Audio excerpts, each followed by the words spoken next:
আসসালামু আলাইকুম। আজকে নিয়ে আসছি রেসিপি ডিম ভাপা রেসিপি আলু দিয়ে। অবশ্যই এই যে আমি এখানে একটু গরম মশলার গুঁড়া এবং ঝাল হলুদের গুঁড়া লবণ দিয়ে পানি দিয়ে মিক্স করে 4টা ডিম দিয়ে নিয়েছি। এখানে যে যেভাবে ডিম নেবে সেভাবেই হবে। আমি এবার মোল্ডে ঢেলে নিয়েছি। এটা প্লাস্টিক পাত্রে করে ভাপ দেওয়া যায়। আমি যেটা ছিল সেটাই করেছি। আমি একটু পলি দিয়ে এটা ঢেকে নিয়েছি।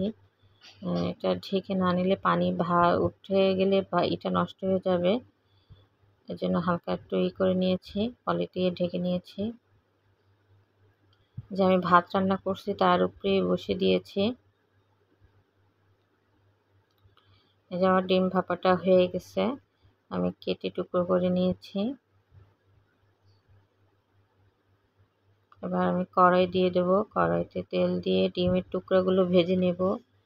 তেলে আমি একটু লবণ দিয়ে নিয়েছি। আমি এটা ভালো করে লাল লাল করে ভেজে তুলে নিব।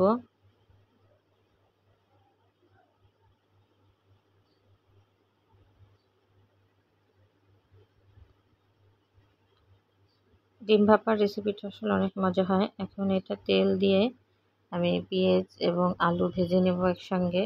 আমি খুব দ্রুত দুপুরবেলা থাকি, এর জন্য এটা আলাদা আলাদাও করে রাখা যায়, মানে আলুটা আগে ভেজে উঠিয়ে রাখা যায়। তো আমি একসঙ্গে করে নিলাম। আমি এর ভিতরেই মশলা দিয়ে দিব। আলুটা একটু লাল লাল করে ভাজলে যে কোনো তরকারিতে আলু ভেজে দিলে আসলে মজা লাগে। এখানে গরম মশলা, আদা, রসুন সব মশলা সামান্য সামান্য দিয়ে করে নিয়েছে। হলুদ মরিচের গুঁড়া দিয়ে নিয়েছি স্বাদ মতন। একটু ধনিয়ার গুঁড়া দিয়েছি।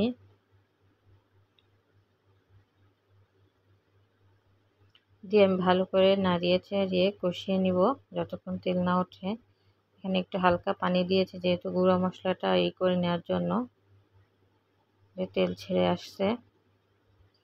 মশলা কষানোটা বেশি আর দেখালাম না, যেহেতু আমরা সবাই মশলা কষাতে জানি। মশলাটা যত কষানো হয় ততই তরকারিটা টেস্ট হয়। যে আমি ঝোলের পানি দিয়ে দিয়েছি। এটা যেহেতু ডিম ঝোল খেয়ে ফেলবে, এজন্য ডিমের পানিটা একটু বেশিই দিতে হবে। দিয়ে এটা ঢেকে আলু সেদ্ধ না হওয়া পর্যন্ত রান্না করব। আলু সেদ্ধ হয়ে গেলে ডিমটা দিয়ে দেবো। এই যে আমি ডিমটা দিয়ে দিলাম। এখানে নারকেলের দুধ দেয়, যে আমি পানিটা ইউজ করছি এখানে অনেকে নারকেলের দুধটা দেয়। অবশ্যই আমার রেসিপিটা ভালো লাগলে লাইক কমেন্ট শেয়ার করে দিবেন। এই যে আমি গুঁড়া মশলা দিয়ে দিয়েছি, একটু জিরার গুঁড়া। যে আমার রেসিপিটা অসাধারণ হয় খেতে, অবশ্যই সবাই ট্রাই করবেন। আল্লাহ হাফেজ।